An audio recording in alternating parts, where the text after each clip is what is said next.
ആ വാ. ഓണമൊക്കെ അതുവരെ ആയി. ഓ ഓണമൊക്കെ ആയി. നമുക്കൊക്കെ എന്താ ഓണോ. ശരി. ഓണത്തിന് പർച്ചേസ് ഒക്കെ കഴിഞ്ഞല്ലേ?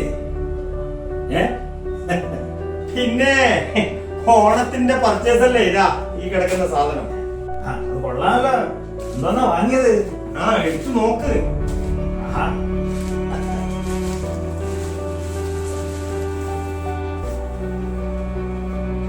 ഇതാണോ ഡ്രസ്? ഇതെന്തോന്നത്?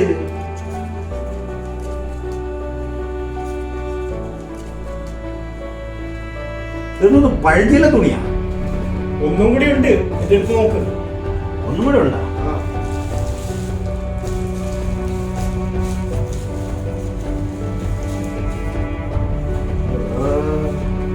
എന്തോന്നത്?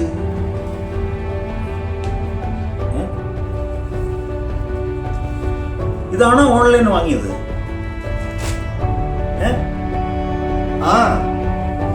ഇത് ആക്ച്വലി ഞാൻ ഓൺലൈനിൽ വാങ്ങിയൊരു സാധനമാണ്. അപ്പൊ അതിൽ നമ്മള് ഒരു എന്താ പറയാ സോഷ്യൽ മീഡിയയിൽ ഒരു അഡ്വർടൈസ്മെന്റ് വന്നപ്പോൾ ഞാൻ വിചാരിച്ചു അതില് ഓൾറെഡി അവര് ഒരു ഡിസ്കൗണ്ട് ഓഫർ കൊടുക്കും. 4000 രൂപയുടെ സാധനം നിങ്ങൾക്ക് 2000 രൂപയ്ക്ക് തരാമെന്നാണ് പറയുന്നത്. അപ്പൊ നമ്മൾക്കിത് അറിയില്ല ഇതിനെ പറ്റി. അപ്പൊ ഞാനത് ഓർഡർ ചെയ്ത് കഴിഞ്ഞിട്ട് നമുക്ക് ഡെലിവറി തരുന്നത് ഒരു തേർഡ് പാർട്ടിയാണ്. അപ്പൊ ഈ തേർഡ് പാർട്ടി നമുക്ക് ഡെലിവറി ചെയ്തിട്ട് പോയി. പിന്നെ അവരുടെ അഡ്രസ്സും ഇല്ല, ഒന്നുമില്ല ഈ സെന്റേഴ്സിൽ. അങ്ങനെ ഞാൻ ആകെ പെട്ടുപോയി. ഇതുണ്ടല്ലോ, ഏതോ കൂലിപ്പണിക്കാര് അവരുടെ ആവശ്യം കഴിഞ്ഞ് റോഡിൽ കളഞ്ഞിട്ട് പോയ സാധനം.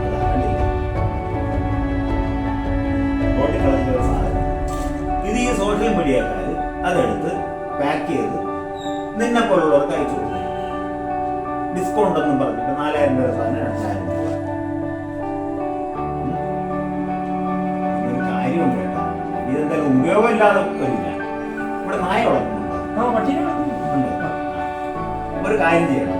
എന്തായാലും എടുത്ത സ്ഥിതിക്ക് കൈയൊന്ന് കഴിവാൻ മറക്കണ്ട. കൈ നന്നായി സോപ്പിട്ട് കഴിയണം. എന്നിട്ട് ഈ നായ കിടക്കുന്ന ഇങ്ങനെ പിരിച്ചു കൊടുത്തിട്ട് ആ നായ കിടക്കപ്പാടാതെ മഴ സമയമല്ലേ, അതവിടെ പോകാം. ഇനിയിപ്പോ അതിനെ കൊള്ളാം. ഇനിയിപ്പോ എന്ത് ചെയ്യും? തിരിച്ചു കൊടുക്കാന്ന് വെച്ചാൽ അതിനുള്ള അഡ്രസ്സും ഇല്ല. വീട്ടിനടുത്ത് ഷോപ്പ് ഉണ്ടെങ്കിൽ ആരും അവിടെ നിന്നൊന്നും പർച്ചേസ് ചെയ്യില്ല. എല്ലാവർക്കും ഓൺലൈൻ വഴി വാങ്ങും സാധനം. ഇതിപ്പോ തൊട്ടടുത്തുള്ള ഷോപ്പിൽ നിന്നാണ് വാങ്ങിയിരുന്നത്. എന്തെങ്കിലും കേട് പറ്റിക്കഴിഞ്ഞാൽ നമുക്ക് അവിടെ കൊണ്ട് കാണിച്ചിട്ടാ മാറ്റി വാങ്ങാൻ പറ്റില്ല. ഇതിനിപ്പോ എന്ത് ചെയ്യും? അഡ്രസ് പോലും ഇതിൽ അഡ്രസ് പോലും ഇല്ല. ഈ അഡ്രസ് പോലും ഇല്ലാത്ത ഇത് എങ്ങനെ അവർക്ക് തിരിച്ചയച്ചു കൊടുക്കും? അല്ലെങ്കിൽ ആരെ വിളിച്ച് പറഞ്ഞിട്ട് അവരെ കൊണ്ട് എടുത്തോണ്ട് പോയിക്കും. ഇതൊന്നും പറഞ്ഞിട്ട് കാര്യമില്ല. ഇനിയിപ്പോ എന്തൊക്കെ പറഞ്ഞാലും ആൾക്കാർ ഓൺലൈനിന്റെ പുറകെയുള്ള ഓട്ടം നിർത്താൻ പോകുന്നില്ല. ഇതൊക്കെ ആരോട് പറയാൻ?